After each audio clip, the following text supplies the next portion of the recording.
the broom closet. We'll get into all of the magic that's about ready to unfold this week. Our zodiac spotlight will cover our next chapter in a series of fortunate events. And we'll talk about the upcoming alignments that Mercury is going to be going under as he retrogrades, which started yesterday. So we'll talk about all of that today. Then we'll head over to our chart chronicles and look at the conjunction of Mars and Saturn. I'm super excited for that. Looking at the chart, I had this whole moment. So that was great. And then we'll be ending with our Twitchy tip of the week. So stay tuned for a night of cosmic revelations and insights. Let's get to cleaning out the broom closet. Here we are today. So getting the cards all warmed up, So for this week today, obviously yesterday is when Mercury stationed retrograde in Aries. Today, though, we have Mars in Pisces squaring Pallitrina, who is retrograde in Sagittarius at 8 degrees 31 minutes. Then tomorrow, Venus will conjunct Neptune in Pisces at 28 degrees flat. I love it when perfect aspects hit those zero, like no arc minutes. You get that purest form of that degree point.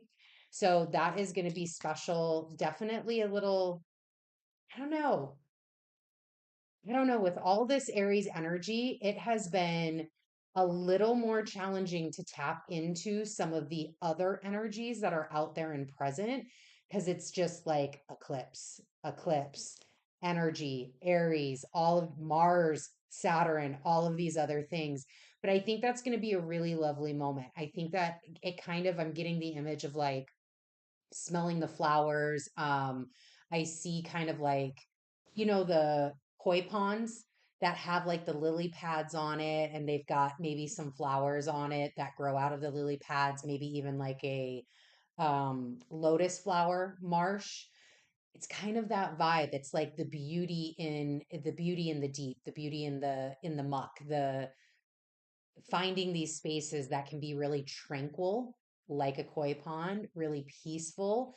Might be a great day to go to a Japanese garden. Who knows? We don't know. But that will happen tomorrow. And then on 4/4, the sun, which is part of our series of fortunate events, is going to conjunct the North Node in Aries at 15 degrees 37 minutes. Venus will then head into Aries. So it's like kiss Neptune and then head right into Aries, adding to our Aries cluster for the month. And we get a little breather room on 4/5, which is excellent because we're going to need that after that Venus dips her toe into Aries. That's a total change of signature.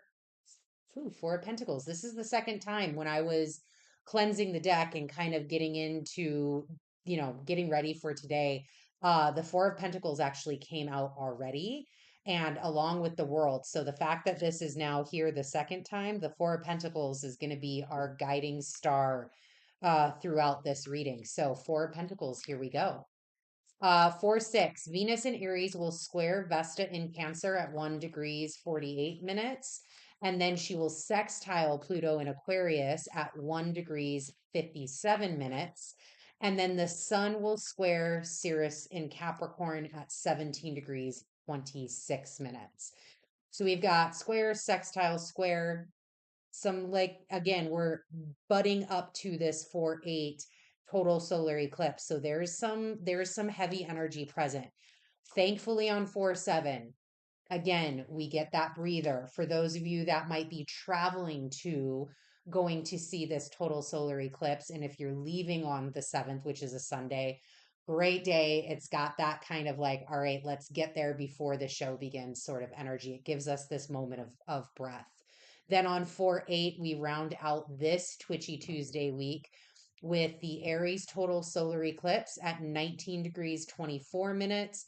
Again, we've talked about that. This is a continued large conversation for any astrologer right now. Large conversation. Out comes the Eight of Rods. Out comes the Four of Rods. Out comes the Three of Swords. Large conversation right now for any astrologer. So there's lots of information out there. I will be sometime this week doing a separate video on this and doing a whole tarot reading for it. I just got to get all of those alignment pieces in and upload. So look forward to that.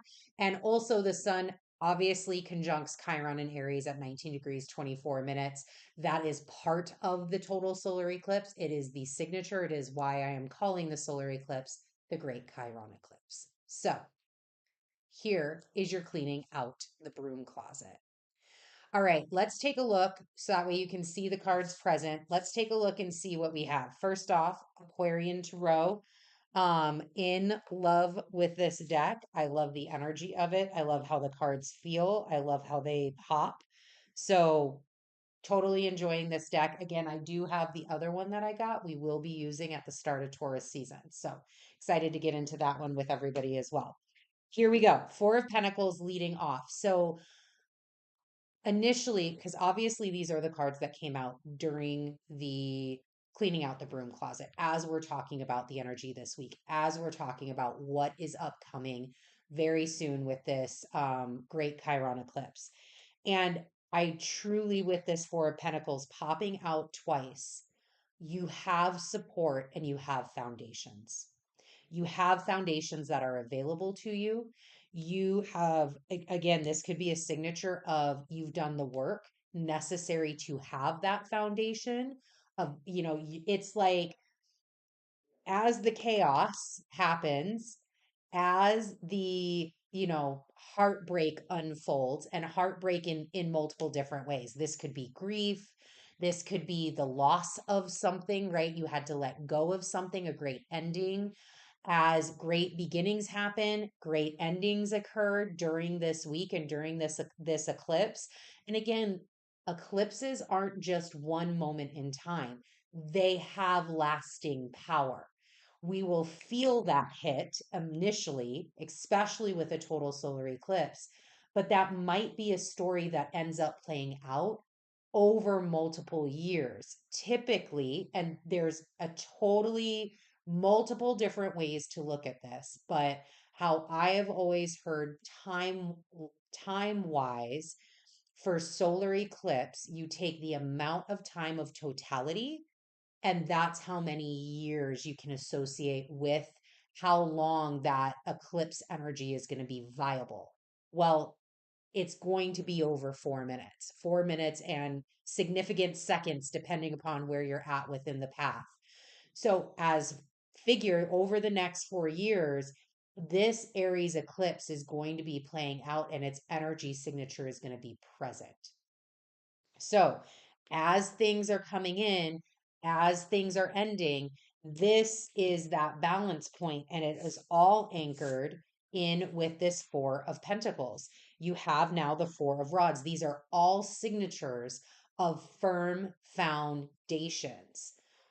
Pentacles, firm foundations on the earth. Wands, firm foundations up in the spirit. All of these energies are signifying you have what you need. You just got to hold on and go for the ride. You got to go through the experience. The experience needs to be there, but don't lose sight of what you have available to you. And as all of this stuff is going like this all the way around it, and it's chaotic and it's a little here and there, these two things still stand very present no matter which way the chaos happens, no matter which way these cards go, no matter what is occurring. You have strong foundations to rely on. All right, these want to stay present. Let's see in this zodiac spotlight as we talk about this series of fortunate events, because it ties directly to the sun. Let's see what other messages might come out within these cards. So the series of fortunate events, this is on episode 55. I launched what I called a series of fortunate events. These events correlated with the zodiac new year and getting us into Aries season. And the fact that all of these personal planets, so Mercury, Mars, Venus, and our luminaries, the sun and the moon, will meet up in a conjunction with the North Node and Chiron from that start of Aries season back in March all the way to June. It's playing out over time. Um, it was just this like click. These are a series of fortunate events that we can take advantage of, right? I'm looking right at this Eight of Wands. It's a series of fortunate events that we have an opportunity to take advantage of. So, part of this series is the Great Chiron eclipse, which we kind of had talked about right here, happening on Monday, 4/8. So I am creating prompts for these events in short video format. So they're less than 60 seconds and they're set up to launch on YouTube and X throughout these series of fortunate events. So it already started. You can already find two out there. And as we go through June, I'll be posting all of those through those transits. They can be found on YouTube in the Sabian Exploration playlist. So, the first series of fortunate events started with Mercury, and I am really getting called to this Four of Pentacles. It started with Mercury conjunct the North Node in Aries at 15 degrees 46 minutes on 3/18. And then following his conjunction, he went and met up with Chiron on 3/20, and that was right around like 19 degrees. So here we have Mercury, the messenger, in this Four of Pentacles. Again, and we'll talk about this. It's collecting this information, being the first to go. Oh, I see how this is going to play out. Okay. Being the first to go, gathering the information necessary to have this solid foundation, being willing to be the one to step out on that ledge and collect all of the things, bring all of the things together, set the stage, be, when you think about kingdoms and they would send adversaries, or there's a word for this. What is this word I am looking for? Anyways, you know what I mean? Like they would send their people ahead of time that were an adversary, I want to say. Like that's the word that keeps coming up, to ensure that the path was laid, to ensure that relations were going well, to ensure that the information that was needed could be gathered in a timely fashion. So like that's how I am feeling with this Mercury going first. Then coming up next is the sun. And here's where this Eight of Rods is coming in from. So the sun, North Node, and the Chiron Cazimi, because these are both Cazimis, that will happen 4/4, as you just saw in the cleaning out the broom closet with the sun and North Node, and then on 4/8 with the great Chiron eclipse.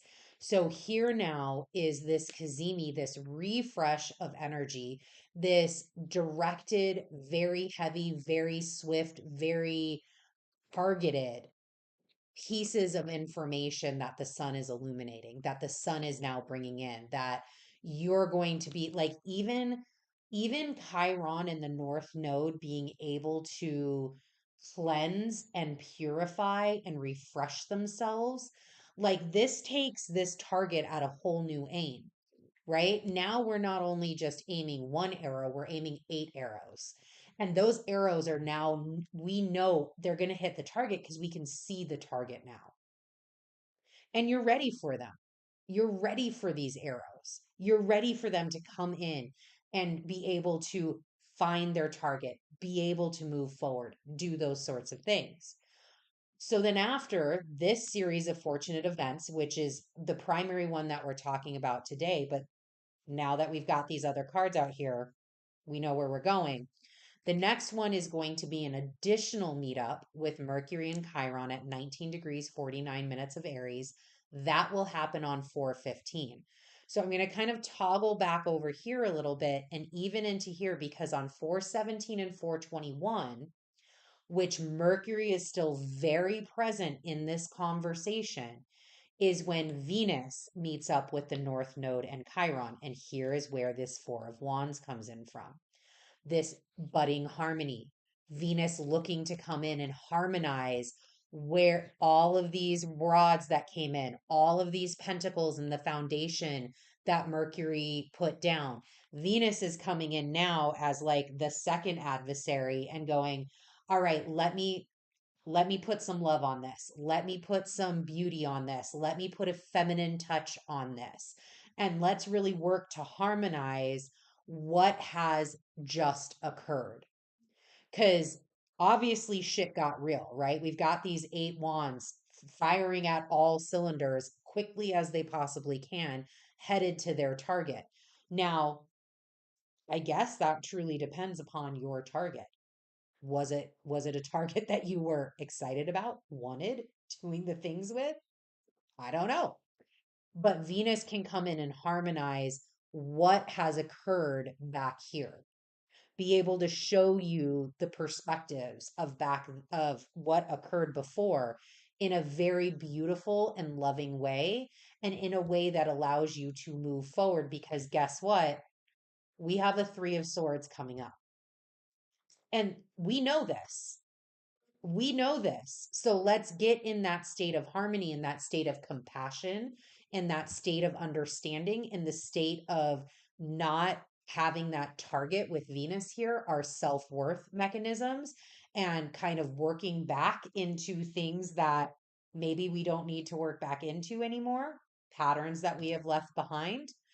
Um, on 425, Mercury will station direct at 15 degrees, 59 minutes of Aries. The North Node will be at 14 degrees, 45 minutes of Aries. So, not an exact conjunction, but close enough where, again, Mercury is very present in these conversations throughout all of the month. He just keeps collecting. He's just like the bearer of information. Like, I'm just here collecting receipts right now. I've got the deets. We are ready to go. Where this 3 of Swords is coming in from in this series of fortunate events is when in May 519 to 529, Mars in here. So you have to like understand this is Mars's house. Mars has the hot to trot in all of this. And that's where I see this steam and these clouds, this smoke coming from in this card, is like, this is my house and I'm meeting you in my house. I haven't been here. I've been out on campaign. Oh, I see. Hold on. Let's reverse. Hold on. Still an adversary, but let's fix this. So here we have, through these series of fortunate events, we have Mars, who is the king in Aries, out on vacation, out on whatever we want to call it. He's out on campaign. He's doing the things. He's increasing his kingdom. He is out there in the world in Pisces land. Maybe he's on a ship from a faraway land coming home. He has left Mercury in charge of his castle and kingdom. And guess what? The North Node and Chiron are there waiting for the king's arrival, but this is not their home. They're in a foreign land. They're coming in as, hey, we want to do business. We want to work here. We want to talk about all of this, but we have to wait for this king to arrive. So Mercury, the sun, and Venus have all been entertaining them. They've been working to collect information so when Mars gets here, he can know what to do with that information. They've been highlighting all of these things that have been coming at them. All of the, again, if we really want to go back in our imagination into times of old, what kind of omens did they bring? What happened while they were there? Right? These are where seers and astrologers came from. What types of things happened in the sky during this time? Collecting that information. Then we have Venus coming in, maybe the daughter of the king, that is wooing and is like, again, placing that beauty and that trust and the worth and the, you know, making things just a little bit lighter amidst all of the chaos that is happening in this castle, waiting for Mars to get there. Because between when Mercury stations direct, we have what? 2.5 weeks before Mars gets home. I mean, Mars will get into Aries, which is great. When does Mars get into Aries? Let's look at that. Hold on. Man, we are going down a whole story today. Let me see. April. When does Mars get into Aries? On the 30th of April. So that's like the king's ship lands on land and then he has to take horseback to get back to his kingdom. So he's still on land now. He's coming. There's presence. People know that he's there. However, to get to Mars and the North Node in Chiron, that meetup where he actually comes back to his kingdom, that's a 2 week time frame on horseback. He's got to make it back to his castle. So now Mars walks in and it's immediate. Everybody wants a piece of him. Everybody does. The North Node and Chiron want to get to him before all of these other conversations can happen. But what the North Node and Chiron may not know, and again, this is all how you choose to use the information that you have on your fingertips today. Who knows? Maybe Venus, the Sun, and Mercury have been communicating with Mars. He's received their letters. They were waiting for him as his ship docked on the shore. 3 weeks worth of letters, months worth of letters that allows Mars to get caught up on his 2 week journey to the meetup. So now all Mars has to do is sit on his throne and pop out those swords, speak truth, even if the truth is not the truth that the North Node and Chiron want, right? Speak, be able to make decisions as necessary, be able to pivot as necessary, be able to understand deeper, be able to put his critical eye on it, which Mars has a very different critical eye and a very different temperament in Aries and very different things that he wants to accomplish there, and be able to use this Three of Swords to kill what needs to be killed, don't sign contracts that don't need to be signed, don't get new bedfellows that don't need to be had, whatever that might look like. It could also be the healing of wounds. Three of Swords is not just about this is just Cry Me a River. This is not a Justin Timberlake song. It can also be about coming out of it in a healthy way, getting compassion, understanding a different story. Because who knows? If we're playing out our kingdom story, maybe Miss Venus wants the North Node or Chiron. And Mars now sees an opportunity here in this Four of Rods to bridge this gap that couldn't be bridged before because there was pain here. Think about like the Romeo and Juliet story, right? Two warring families might have been present here. This kingdom might have been under siege with the North Node and Chiron before. They haven't always seen eye to eye. They've been warring at each other for a while. And it's through this harmony that Venus is able to then bridge all of that through matrimony or through an agreement or through all of these other things. So the Three of Swords definitely could be, off with their heads, but it could also be an opportunity to bridge and forgive what is already out there. Past hurts, past pain. Another way to look at it. And again, this all goes back to where are you at in this story and what are you doing with the information as you're getting it? How are you approaching it? What is resonating with you? What work are you doing? Etc., etc. Wow, we went on a whole journey there, everyone. That was lovely. Okay, so Chiron in the North Node. Here's what they're bringing to this story. Here's what they're bringing to this kingdom, Mars's kingdom. Healing forward. They want to bridge this gap. They want to harmonize. They are there giving, pleading, please Let's move forward. It is the North Node. This is not a South Node in Aries. This is a North Node in Aries. Anything to push you to your next level, to align with your destiny and fulfill your purpose. That's what it's all about. Depending upon which school you go with,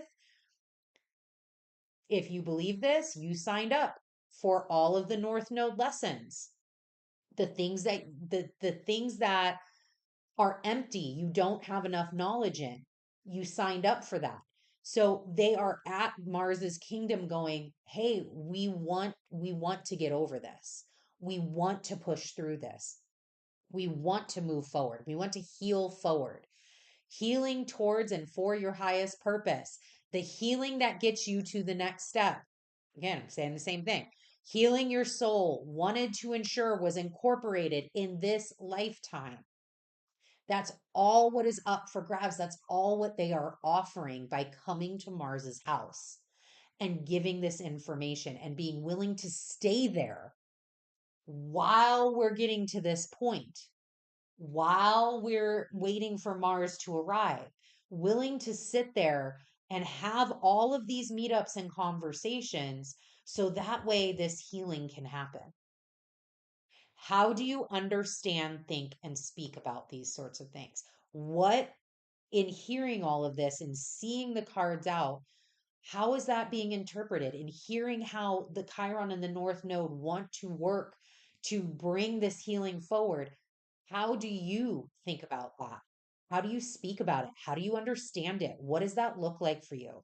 How do you see it? How do you own it? How do you integrate it? So, how do you understand, think, and speak about it? That's all Mercury. How do you see it? How do you own it? And how do you integrate it? That is all the Sun. How do you feel about it? How is it in alignment with your values and your worth? That's all Venus. How do you take action on it? That is all Mars. And so we are going through this series of fortunate events, and these are the themes and the questions that are coming out of that. So, one last thing that I will say about this whole thing, and obviously as we go through week after week, on all Twitchy Tuesdays, we're going to have some form of conversation until we get to the end of May, about this series of fortunate events. This is a continued conversation that we're gonna talk through, and we're gonna make sure that, okay, what's the next step? What's the next thing that's coming in? We can take it one step at a time, but it is good to know where those steps are leading you to, beginning with the end in mind. Thank you, Stephen Covey. So, almost all of these configurations are going to be happening at 15 degrees and 19 degrees of Aries. 15 degrees of any sign is a midpoint. When it comes to 15 degrees of Aries, that is the literal midpoint of the birth of the zodiac. So, midpoints are a wonderful opportunity to pivot directions quickly. It's an opportunity to like reach halfway, see what happened in the first kind of bit of that sign, and see what type of changes we want to make for the second half of that sign. In Aries, this is the pivot on any intentions, given the fact that you're birthing things in Aries. It's new, it's cardinal energy. So this is a pivot on any intentions and drive you have been providing towards the new things that you're birthing. So at every opportunity, you're going to get a chance to pivot. So plentiful opportunities here, right?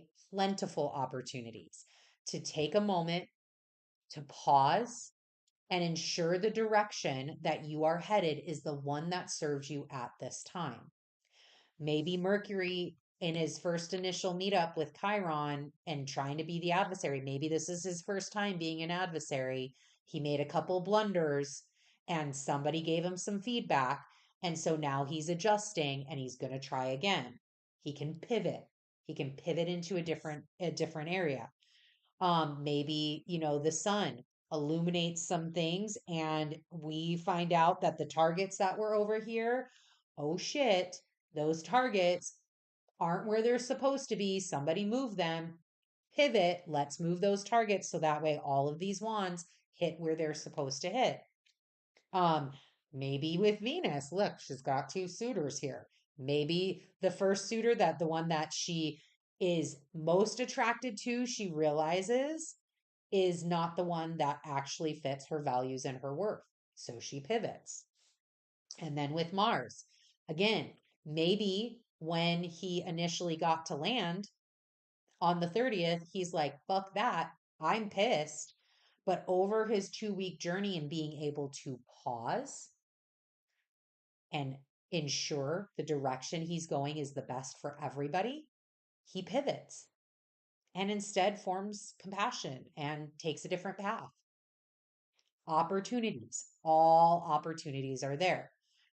And I know I have said this before, but it is worth repeating. It is very important to understand that you are never not on the right path.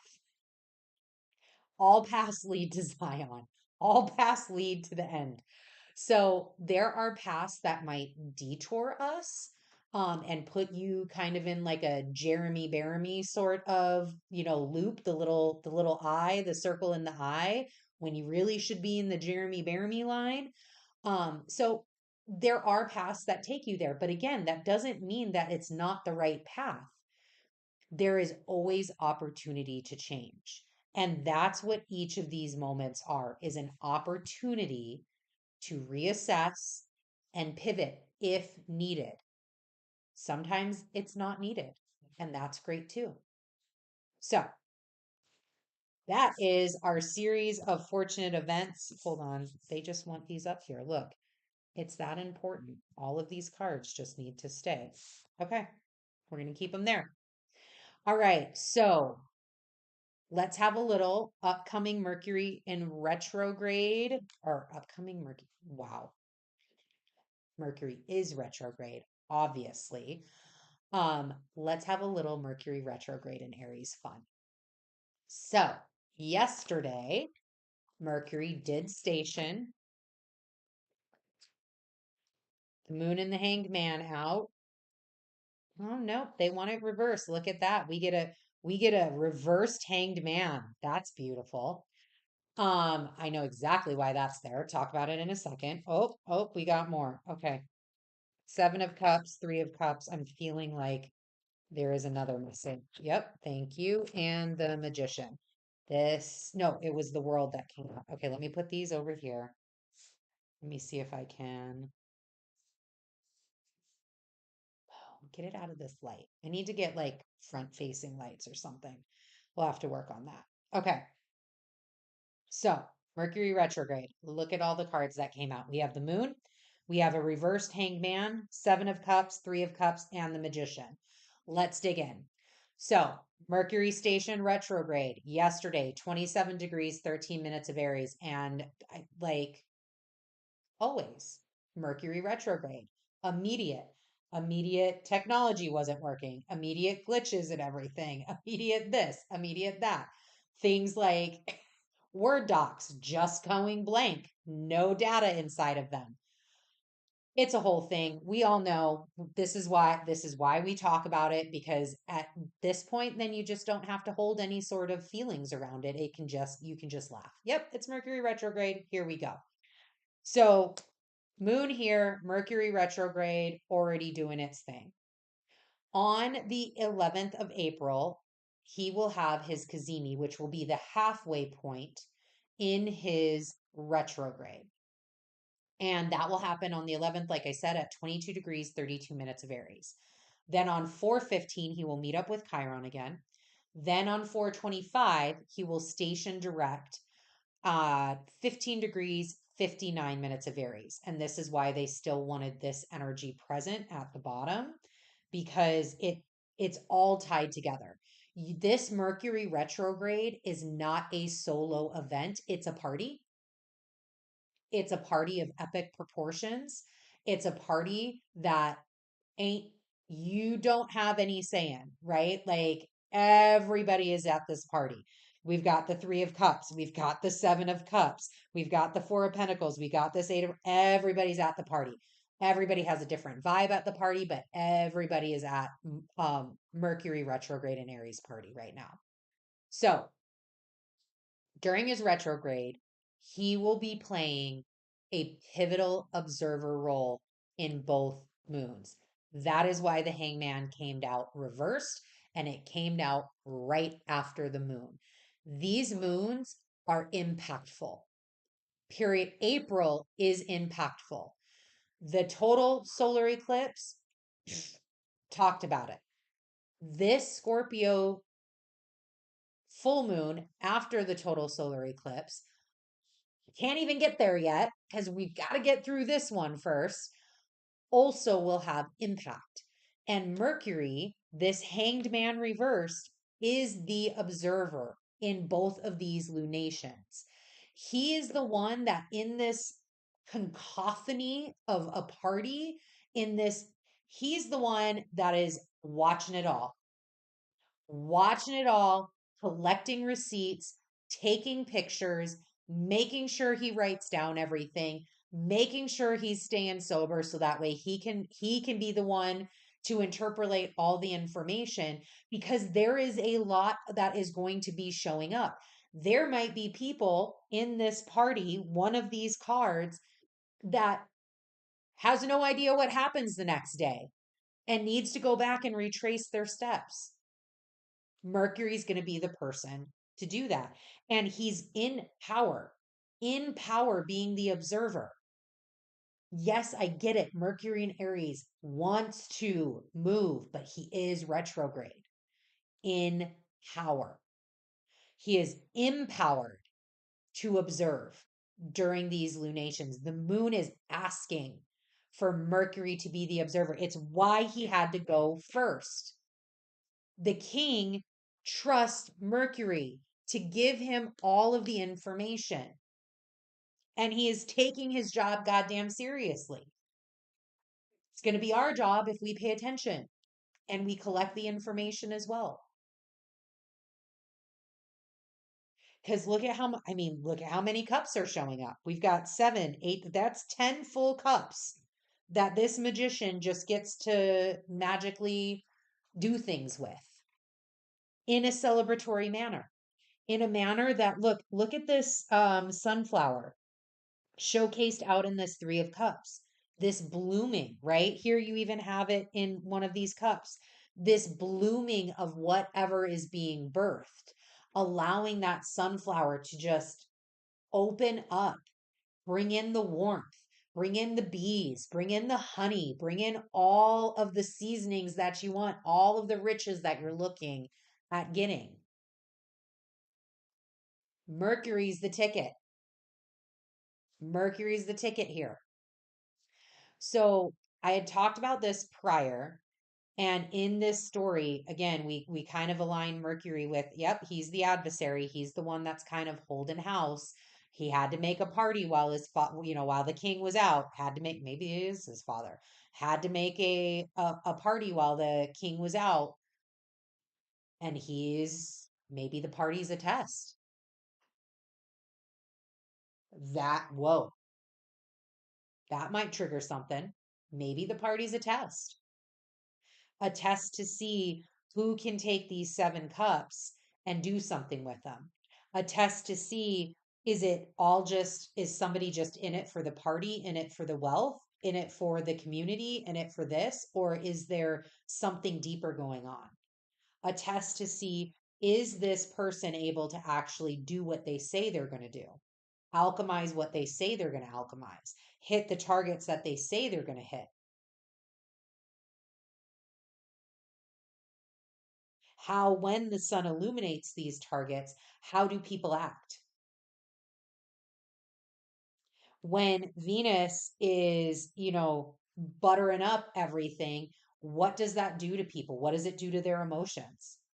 What does it do to, maybe Venus has somebody like a secret love affair that somebody hasn't even told her? Like maybe it's like she's got a stalker situation. Who knows? What shows up out of that? When the king finally gets home, what are the true colors that get shown? I've said this before. This Mercury retrograde, more so than any other that I have, gone through over, we've all gone through, but I have gone through over the last couple of years. This Mercury retrograde, more than ever, is the strongest message to be the reversed hangman, shh, and observe. Collect as much information as you can. Collect it all. Not a time for the action, not a time for observance. Collect all of the things. And then when the finality of all of this occurs in that end of May, beginning of June period, that's when all the things can pivot. That's when you can begin to make and even throughout this. So, right, like collect all the information during this time, but maybe there is some low moves that you can make here. There might be some moves that you can make here. You can pivot a little bit here. You can pivot a little bit here. You can definitely pivot after this point. But you need the information before you can do that. Think before you act. Feel before you act. Merge your thinking and your feeling and alchemize them into something truly wonderful. All right. That is where we are leaving Mercury retrograde updates. Okay. So, chart chronicles wise, we are going to be pulling up the chart for voila, Mars conjunct Saturn in Pisces. And we're just going to obviously keep building off of these cards because that is where we are. So, this is the chart for Mars and Saturn conjunct in Pisces. Perfect. Let me get this up here. So that way I can look, you can see my little thing. I don't have it highlighted because in case I wanted to animate the chart. So you'll just have to bear with me. I'll try to talk through it for those that are listening audio only. So Mars and Saturn conjunct in Pisces. So if you look over here to the right of the chart, you will see the glyph for Pisces, which is right here. And here is our lovely friend, Saturn and Mars at 14 degrees, 40 arc minutes of Pisces. Now, on one thing that I have, it says 41 arc minutes. That 40, 41, it's going to just depend upon where your location is. But this will happen, excuse me, on April 10th of 2024 at 3:36 p.m. Central Time. So here we have this powerhouse conjunction. We've got Neptune still present in the same sign. She sits, excuse me, right here at 28 degrees, 15 arc minutes. You can see the lineup in Aries. So at this point, Venus is in Aries, North Node's in Aries, Chiron's in Aries, Sun's in Aries, and Mercury is still retrograding in Aries. However, this is 2 days after the eclipse. So going up to the top of the chart, you will notice where the moon is sitting. So the moon's already pulled away after the eclipse. 2 days later, at this exact conjunction, we will have Jupiter at 19 degrees, 30 arc minutes of Taurus, followed by the moon at 20 degrees, 16 arc minutes of Taurus, followed by Uranus at 21 degrees, 16 arc minutes of Taurus. So it is a literal lineup in Taurus of Jupiter, Moon, Uranus, 1 degree apart from each other, as Saturn and Mercury meet up in that powerhouse conjunction. So, this is a flavor of the eclipse because they're not obviously conjunct during the eclipse. They're getting to it. Mars is getting to Saturn. And, but it's there. We know it's going to happen. We know there's energy behind it. And again, this might be the stormy sea in our kingdom story, right? Like we know Mars is in a boat on his way home, and maybe they run into some rough weather. Maybe they run into pirates. Who knows? That's this sort of energy that we're getting here. Now, since we're in Pisces, we've got water themes that we need to be aware of. And given the fact that Jupiter, Uranus, and the moon are all in Taurus, we're going to talk about how that ties in, but I want to talk about the water piece first. So, water things to watch out for: boats, shipping, waterways. Wow. All of these out. Look, it's an explosion in the waterways. Hold on. I don't even know what's happening here. Let me get these. These we're going to put back. Let me push. Oh, what do you want? What do you want? Okay, we're going to push all of these up because these are a different.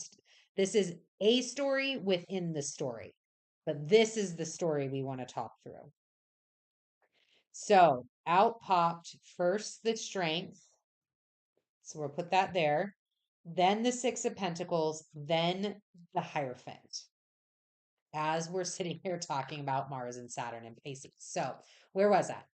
Watch water things, boats, shipping, waterways, the clogging of water, explosions of water or explosions under the water, creation of new land that either comes up out of the water or gets created under the water that could have longer term consequences, could be shifting of lands underneath the water that again could have longer term consequences. This is the first time that Mars and Saturn have met up in Pisces. The last time that they met up in a conjunction, they were in Aquarius. They were not in Pisces. And that was, from that Aquarian person. Oh, and here we go with the devil. Okay, I'm putting these here. Okay. From that perspective, what that looked like was, sorry. Okay, there we go. What that looked like was every time that they met up in Aquarius and like got either conjunct or was close to, COVID variants came out. So that was the Aquarian vibe and theme. Now, here they are in Pisces meeting up for the first time. So kind of a new energy, new cycle. And given that the first time we have this meetup with Taurus, with where the moon is at, that for me signifies this some sort of harmonic balance that's going to be occurring with waterways and the tension, the impact, the haltedness of things in the water that then impacts the land. So, simple way to think about that: shipping supply lines.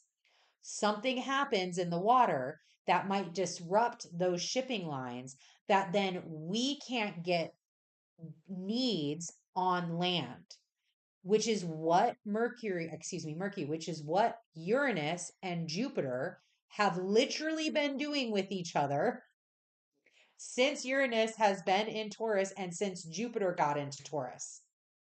So Uranus has been here much, much longer, already has had North Node and activity, activated it, right? And we have seen a shake up in the crack.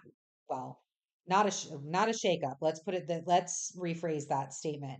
We have seen Uranus testing our how we have safety and security, particularly like financial areas as well as supply line areas, whether that is trucking, whether that is farming, whether that's boats, whether that is trains.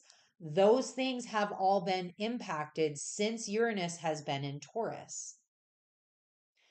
And so here now we have this water meeting all of this energy in the land. And what is that going to look like? I don't know. I'm just highlighting what I see. So let me see where I'm at here. Okay,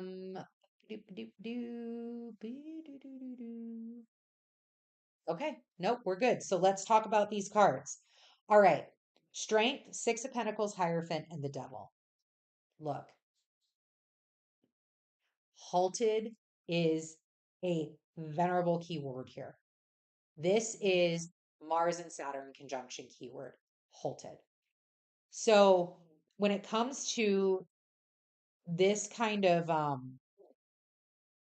spread, what I am hearing is it's like, man, we're going to need this. We're going to need this strength energy.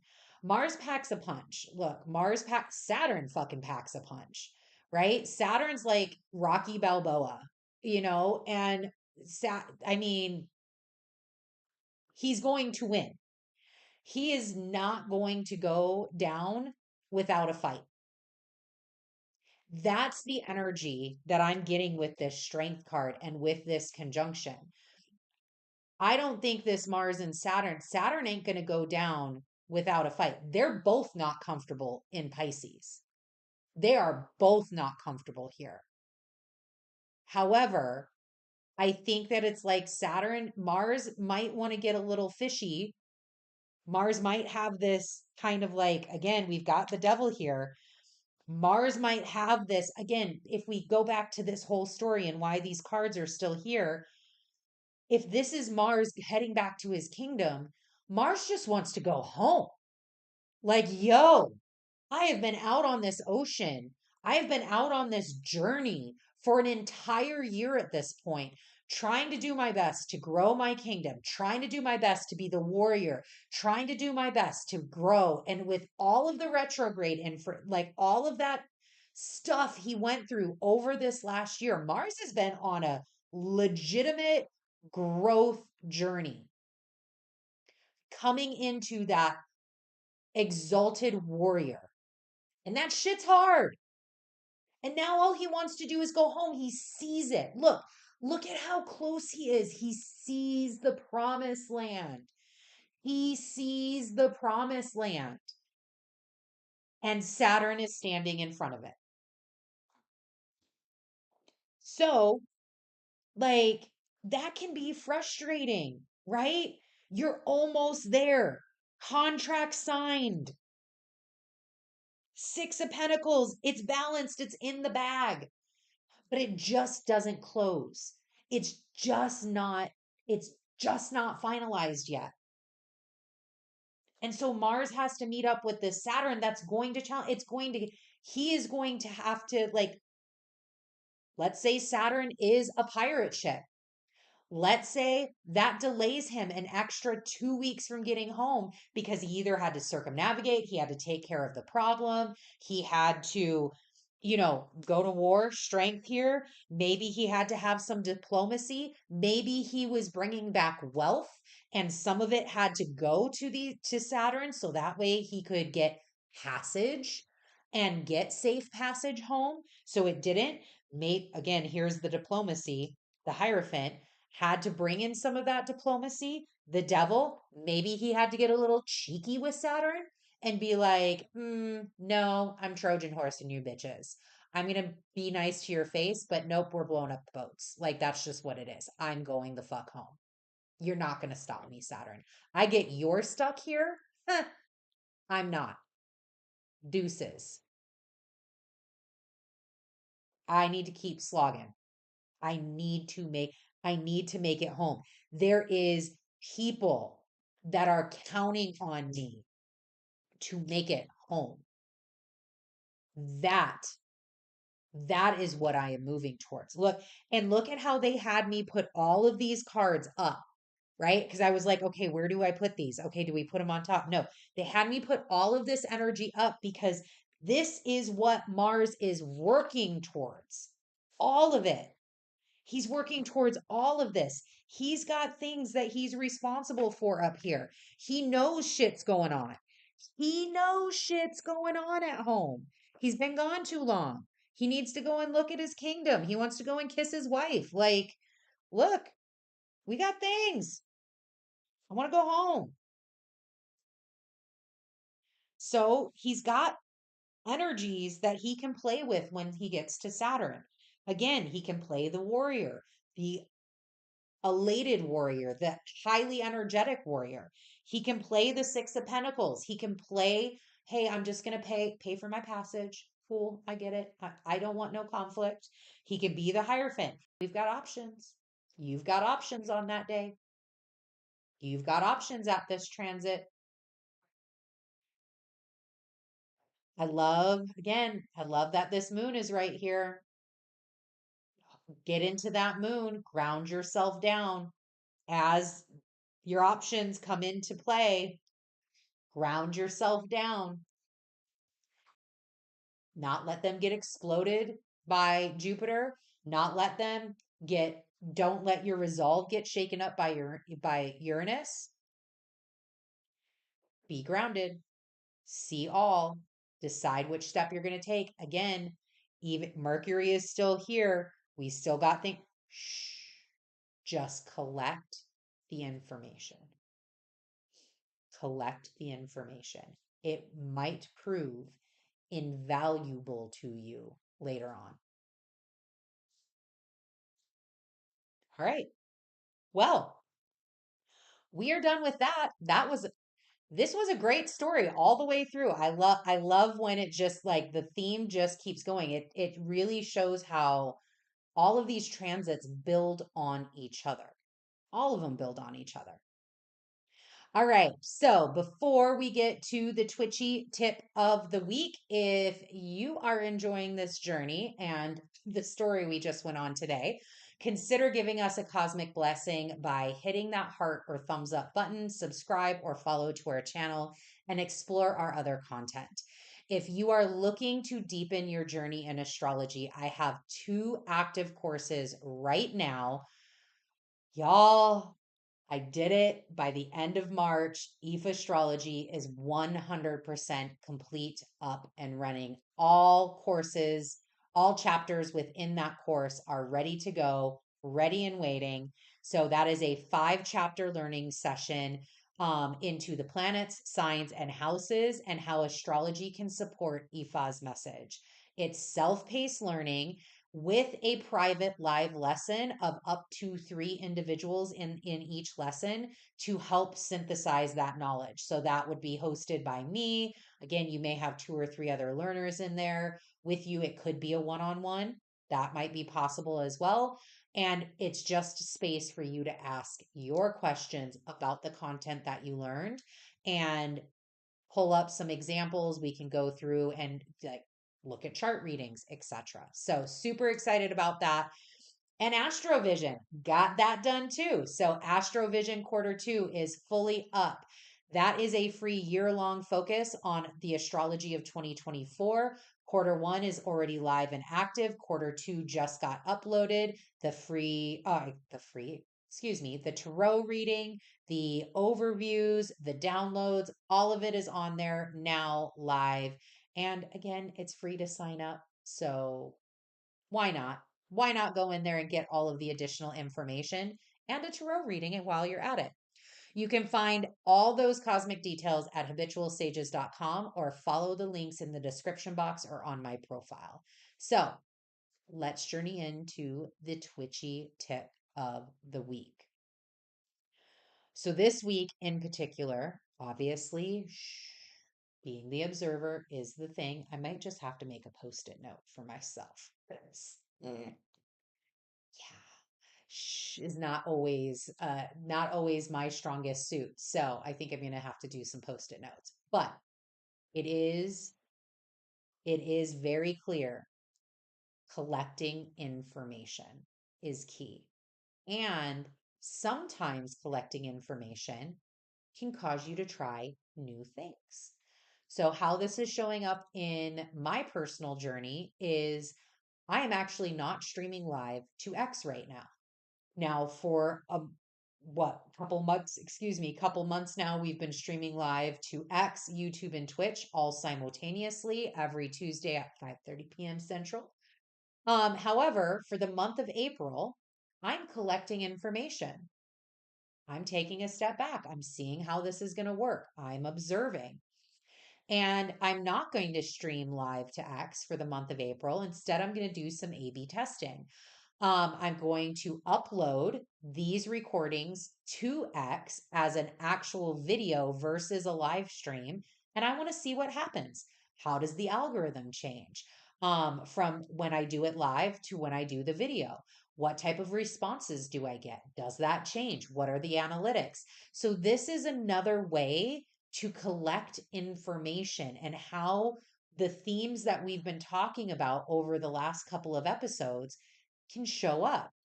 Another thing I'm doing in April, I'm going to be recording. I have 2 travel weeks where I will not be live for Twitchy Tuesdays.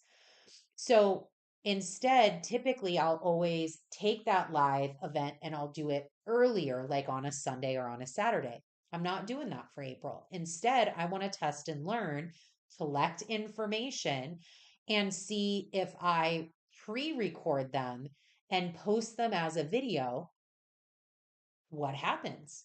What happens with the algorithm? Where does it get pushed? What are the analytics look like? What's the experience like for you as the community? So these are things in April that I'm trying new, which is my Twitchy tip of the week. Try something new, but I'm also collecting information on. And I am going to participate in the observer. I'm not going to try to get ahead of myself. I'm not going to get to April 15th and go, oh my God, I need to change everything. No, no, no. We've got a plan. We're going to execute the plan and we're going to collect the data and information. And all of this is with the goal in mind to see how these things support growth in the channel, growth with the videos, etc. So that's what's showing up for me. Try something new. That's my Twitchy tip of the week. And begin to harvest some new ideas. I've got 2 new ideas I'm harvesting. Potentially doing a tarot class called Tarot for Transformation. Look at that. That landed in my lap. Um, into the future. Also, playing around with Discord as a space for a community engagement place or doing live sessions. I don't know what those look like. I'm not actively pursuing those, but they are on my list and I am collecting information on them. I'm observing. I'm observing how others use Discord. I'm observing some of my other, um, business owners that I know that are utilizing other platforms, getting some information, collecting information, and then going forward with the information I've collected. So try something new this week. That is my Twitchy tip of the week. I'm very excited as we wrap this up. Um, Thank you. Shout out to Reveal on Twitch. 1982, I want to say, without actually having it right in front of me. But Reveal follows my husband's stream and made a song for me for this show as a theme song. And it's all AI generated, which just, I love, my love for AI and working with that technology. So this is an AI generated song that we are going to close out the show with today. I'm very excited to release it live. And again, thank you, Reveal. Appreciate you so much. So, as we wrap up this mystical journey under the moonlight, remember to stay tuned for more cosmic revelations every Twitchy Tuesday. Until next time, may your days be filled with enchantment. May your nights be guided by the stars and your spirit forever be in tune with the cosmic dance. Keep those third eyes open, my fellow Twitchy seekers. Blessed be. Stay twitchy. We'll see you next time and enjoy the song.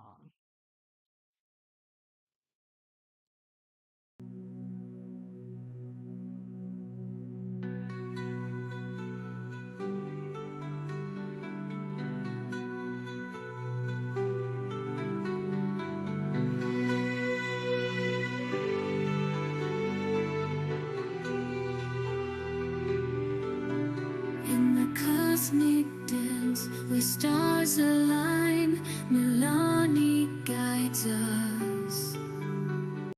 Revealed in her sessions where mysteries lie.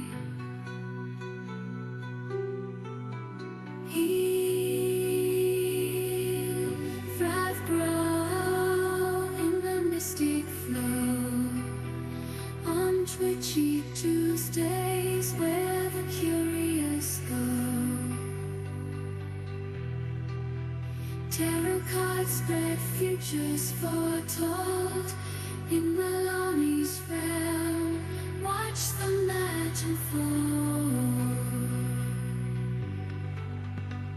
A sage in the digital, a guide in the night, her wisdom profound, her insights guide from the depths of the occult to the heights of the soul. She leads moon's gentle glow through the tarot secret show. You thrive, grow in the mystic flow on Twitchy Tuesdays, where the curious go.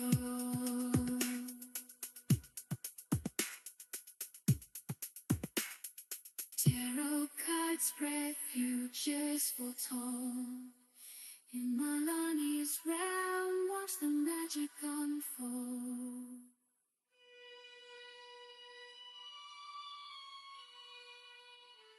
Join the quest in the Twitch stream light, where Maloney unveils the mystical night. Follow, subscribe in this magical space on a journey of discovery in time and space.